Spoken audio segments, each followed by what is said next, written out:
कर्ण महाभारत के एक प्रमुख पात्र थे जिनकी कहानी बहुत ही प्रेरणादायक और दुखद मानी जाती है। कर्ण की पिछली जन्मों की कहानियों का उल्लेख महाभारत, पुराणों और अन्य धार्मिक ग्रंथों में किया गया है। उनके जीवन की घटनाएं और उनके पूर्व जन्मों की कथाएं धर्म, कर्म और भाग्य से जुड़ी होती हैं। कर्ण के पूर्व जन्म के संदर्भ में सबसे प्रमुख कथा है कि वे एक दानवीर राजा और तपस्वी थे जो भगवान के प्रति समर्पित और दानशील थे। कर्ण के जन्म से पूर्व की कुछ प्रमुख कथाएं इस प्रकार हैं। 1. सहस्रकवच का जन्म। कर्ण के पहले जन्म की कहानी में एक राक्षस सहस्रकवच का वर्णन मिलता है। इस कथा के अनुसार त्रेतायुग में सहस्रकवच नामक एक शक्तिशाली राक्षस हुआ करता था जिसके पास 1000 कवच थे।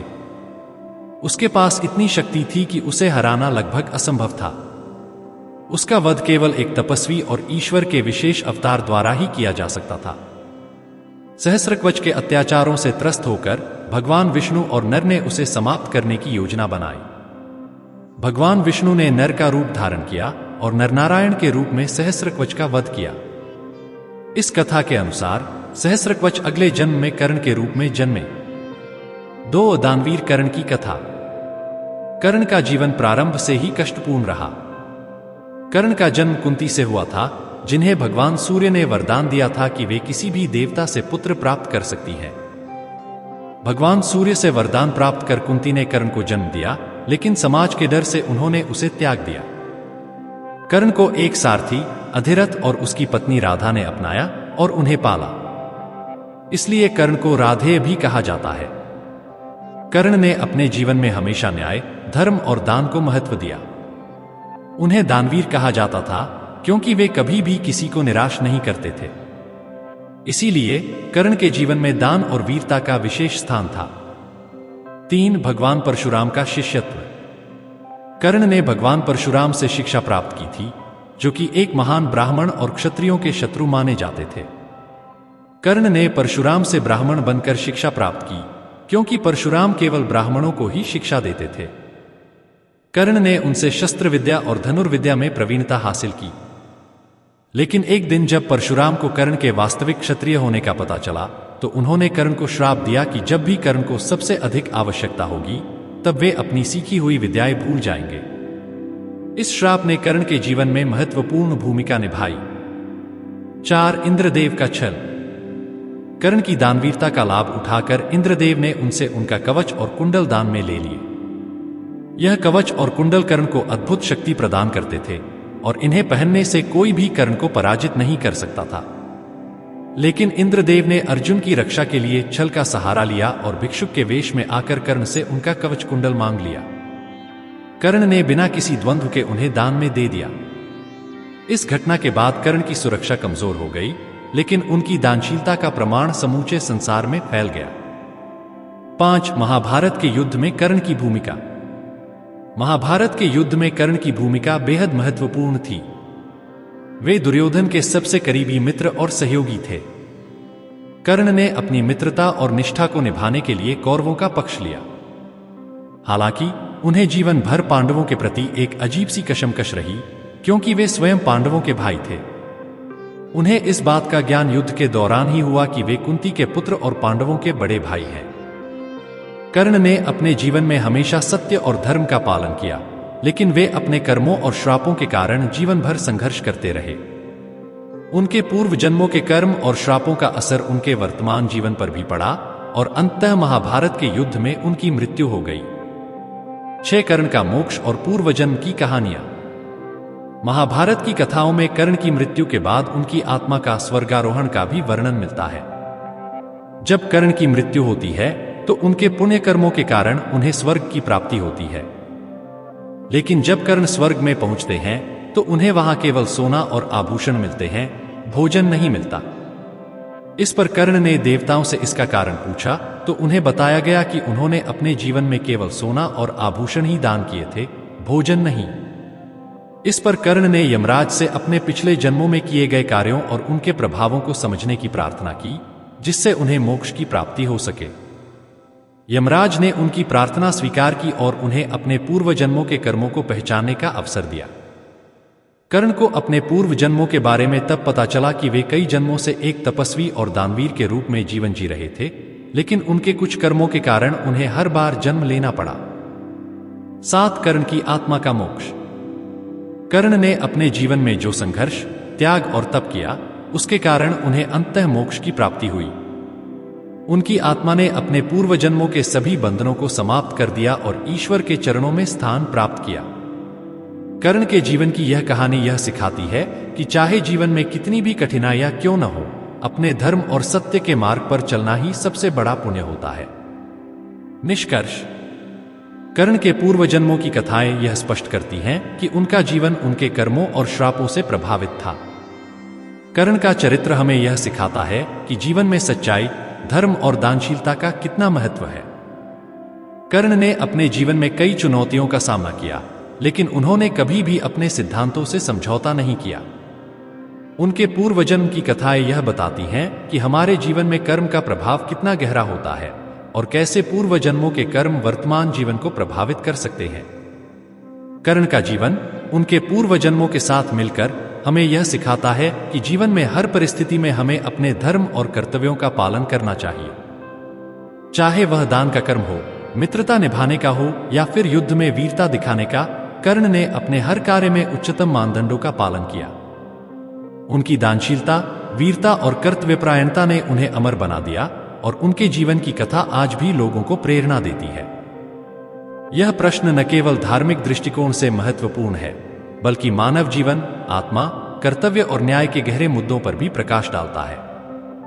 इस लेख में हम कर्ण की आत्मा की वापसी के पीछे के विभिन्न कारणों, आध्यात्मिक मान्यताओं और महाभारत में उनकी भूमिका का विस्तार से विश्लेषण करेंगे। 1 कर्ण का जीवन परिचय, पृष्ठभूमि। महाभारत के अनुसार कर्ण कौरवों और पांडवों के समय के एक महान योद्धा थे। उनका जन्म सूर्य देव और कुंती के मिलन से हुआ था, किंतु यह सत्य तब तक छिपा रहा जब तक उनका जीवन समाप्त नहीं हो गया। उन्हें जन्म के तुरंत बाद ही छोड़ दिया गया और उन्हें एक रथ चालक, सूत के परिवार द्वारा पाला गया। कर्ण को उनकी पहचान के कारण हमेशा समाज के निचले स्तर पर देखा गया, जबकि वे असल में क्षत्रिय थे। कर्ण के जीवन की सबसे बड़ी त्रासदी यह थी कि वे एक महान योद्धा होते हुए भी अपने पूरे जीवन में अपनी असली पहचान से वंचित रहे। यही कारण था कि वे हमेशा असुरक्षा, निराशा और आत्मसम्मान की लड़ाई में उलझे रहे। उन्होंने अपनी पहचान और अपने मानवीय अधिकारों के लिए संघर्ष किया, लेकिन उनका जीवन हमेशा एक कठिन रास्ते पर रहा। 2 कर्ण की आत्मा और धर्म का प्रश्न। महाभारत में कर्ण के जीवन की सबसे बड़ी दुविधा यह थी कि उन्होंने अपने कर्मों के बावजूद भी धर्म और अधर्म के बीच के अंतर को कभी नहीं भूला।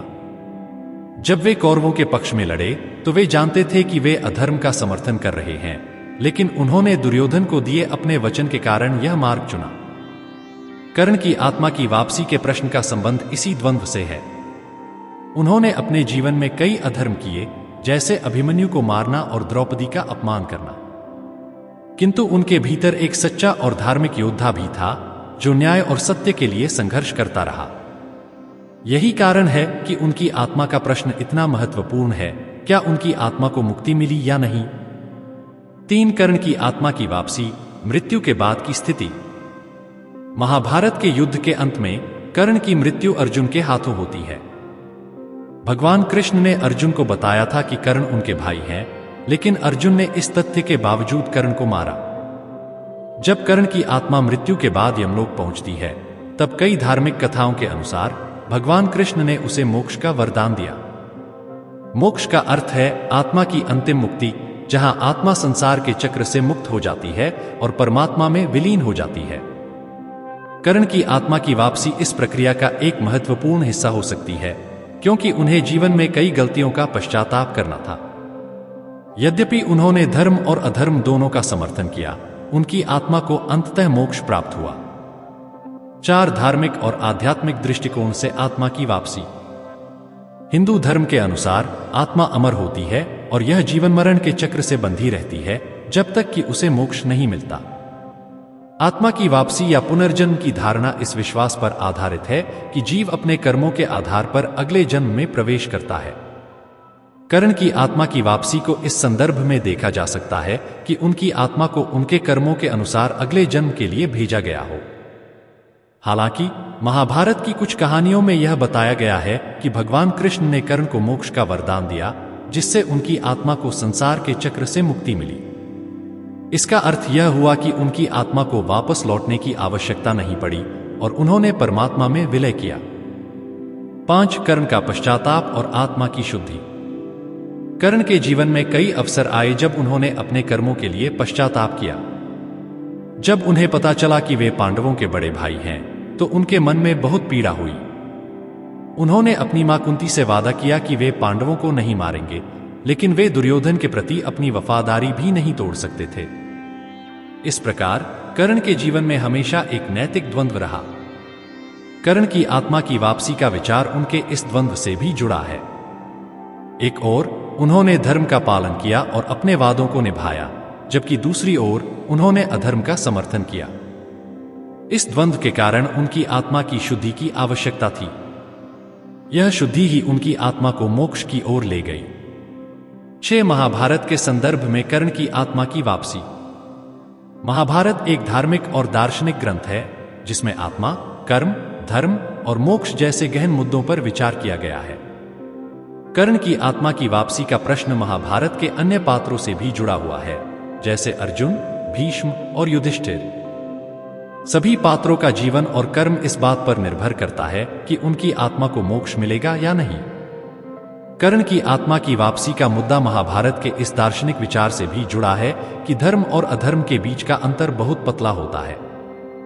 कर्ण के जीवन में कई ऐसे क्षण आए जब वे धर्म के पथ से भटक गए, लेकिन अंततः उन्होंने सत्य और धर्म की ओर वापसी की। यही कारण है कि उनकी आत्मा को मोक्ष प्राप्त हुआ और उनकी आत्मा ने संसार के चक्र से मुक्ति पाई। 7 कर्ण की आत्मा और आधुनिक दृष्टिकोण। आधुनिक युग में कर्ण की आत्मा की वापसी का प्रश्न मानव जीवन के कई मुद्दों से जुड़ा हुआ है, जैसे आत्मा की अमरता, नैतिकता और न्याय। कर्ण का जीवन एक उदाहरण है कि कैसे एक व्यक्ति अपने जीवन में संघर्ष कर सकता है, लेकिन अंततः उसे न्याय और मुक्ति मिलती है। उनकी आत्मा की वापसी इस बात का प्रतीक है कि आत्मा का अंतिम उद्देश्य मोक्ष प्राप्त करना है। आधुनिक युग में आत्मा की वापसी के विचार को जीवन के संघर्षों और चुनौतियों के संदर्भ में भी देखा जा सकता है। कर्ण का जीवन यह सिखाता है कि चाहे कितनी भी कठिनाइयां आएं, आत्मा को सच्चाई और न्याय के मार्ग पर चलना चाहिए। यही आत्मा की वापसी का मूल सिद्धांत है।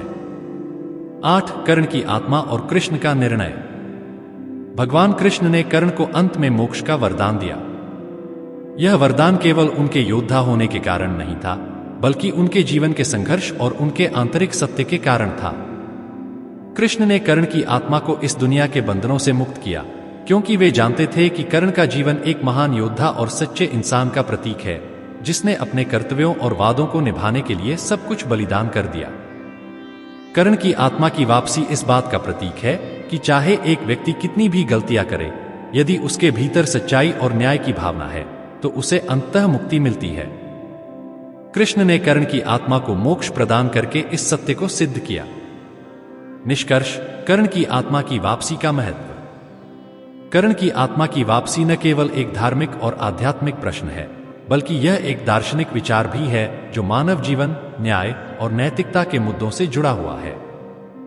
कर्ण का जीवन यह सिखाता है कि आत्मा का अंतिम उद्देश्य मोक्ष प्राप्त करना है, और यह मोक्ष केवल सत्य, धर्म और न्याय के मार्ग पर चलने से ही प्राप्त हो सकता है। महाभारत में कर्ण की आत्मा की वापसी का प्रश्न उनके जीवन के संघर्षों, उनके द्वारा किए गए कर्मों और उनके अंतर्निहित सत्य से जुड़ा हुआ है। उनकी आत्मा की वापसी हमें यह सिखाती है कि जीवन में चाहे कितनी भी कठिनाइयां आएं, हमें अपने कर्तव्यों और सत्य के मार्ग पर अडिग रहना चाहिए।